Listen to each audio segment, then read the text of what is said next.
Hamas ने 7,000 rocket दागकर Israel के कई शहरों को धुआं कर दिया है। इजराइल पर अभी तक हमास के हमले जारी हैं। इजराइल से लेकर अमेरिका तक किसी को समझ नहीं आ रहा कि हमास जैसे संगठन ने दुनिया की सबसे सक्रिय खुफिया एजेंसी मोसाद को इतना बड़ा झटका और धोखा कैसे दे दिया। इजराइल पर सदी का सबसे बड़ा हमला सिर्फ हमास ने ही किया या इस हमले के पीछे कोई अदृश्य सुपर पावर है? क्या इजराइल पर हमले के पीछे रूस के राष्ट्रपति व्लादिमीर पुतिन है? यह रिपोर्ट चौंकाने वाली है, लेकिन बाइडेन पुतिन के व्यू में फंस गए हैं।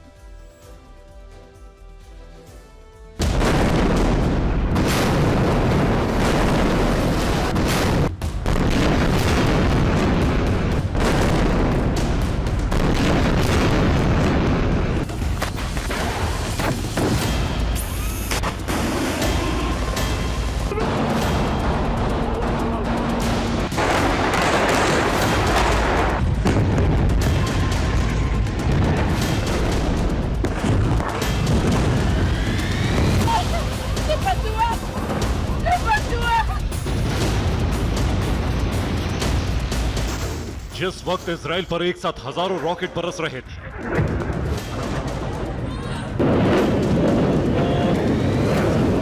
जिस वक्त हमास के आतंकी पैराशूट के जरिए इजराइल के शहरों में उतर रहे थे,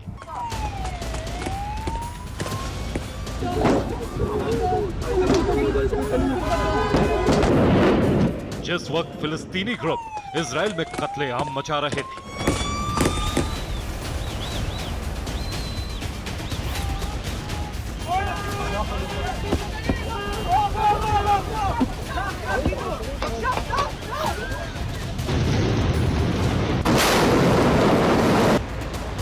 जिस वक्त पूरे इजराइल में सबसे बड़े हमले के बाद दहशत फैली हुई थी,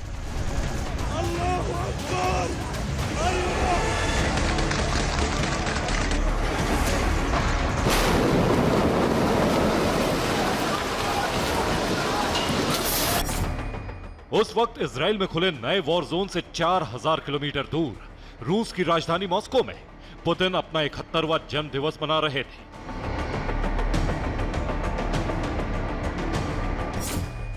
अमेरिका से लेकर इजराइल तक कोई यह मानने को तैयार नहीं है कि हमास ने जो कर दिया है वो उसके अकेले के बस की बात थी।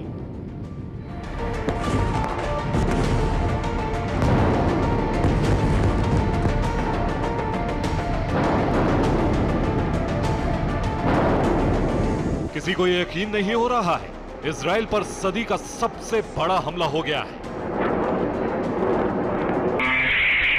और दुनिया की सबसे सक्रिय और सबसे खतरनाक खुफिया एजेंसी मोसाद अपने घर में ही फेल हो गई।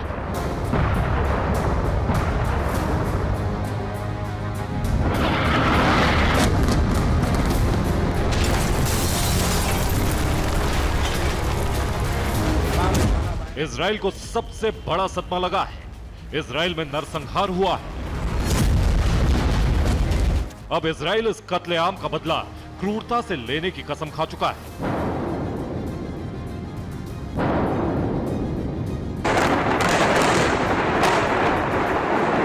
אנחנו מטילים מצור מוחלט על העיר עזה.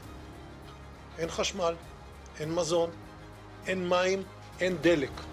הכל סגור. אנחנו נלחמים בחיות אדם ואנחנו נוהגים בהתאם.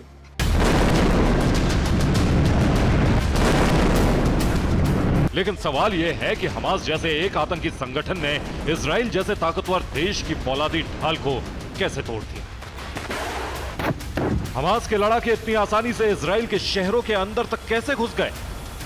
अगर मोसाद को चकमा देकर इतना बड़ा हमला करना हमास के अकेले के बस की बात नहीं है, तो इजराइल पर हुए सदी के सबसे बड़े हमले के पीछे कौन?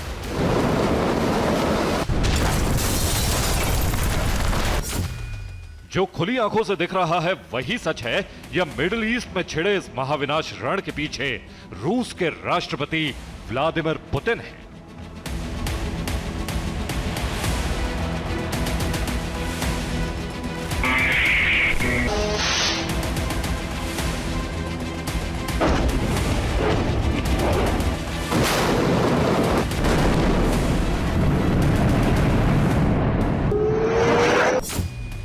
क्रेमलिन का ब्लूप्रिंट, इजराइल कवच विहीन।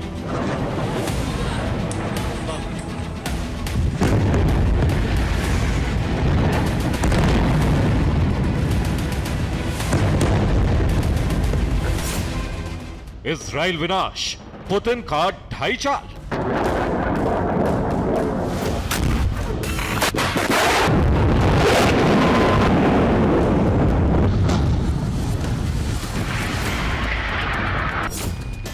हमास फ्रंट, ताकत रूसी गठबंधन।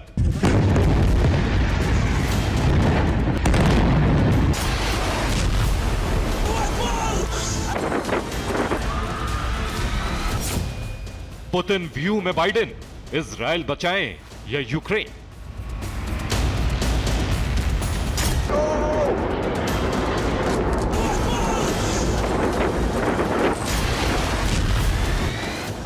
इधर इजराइल पर हमास ने सबसे बड़ा हमला किया।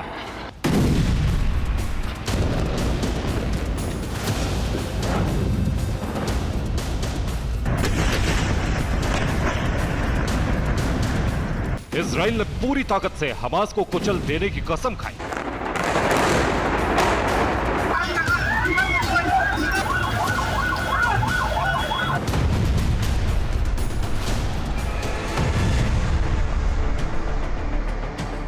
उधर रूस के विदेश मंत्री सरगेई लावरोव अरब लीग के अहमद अबुल घीद के साथ मीटिंग करने पहुंच गए।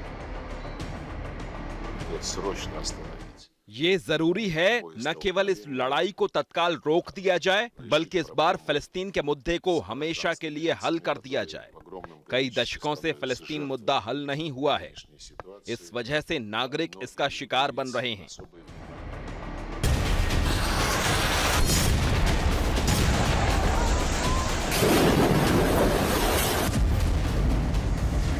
अरब लीग के साथ मीटिंग में रूसी विदेश मंत्री सरगेई लावरोव ने पहली बार फिलिस्तीन का खुलकर समर्थन कर दिया।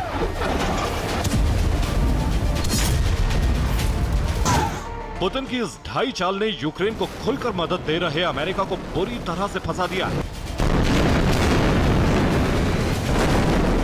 यूक्रेन का युद्ध अमेरिका को बहुत महंगा पड़ रहा है। अगर इजराइल की जंग भी यूक्रेन की तरह लंबी चली तो इजराइल को मदद करते करते अमेरिका खुद आर्थिक तौर पर टूट जाएगा।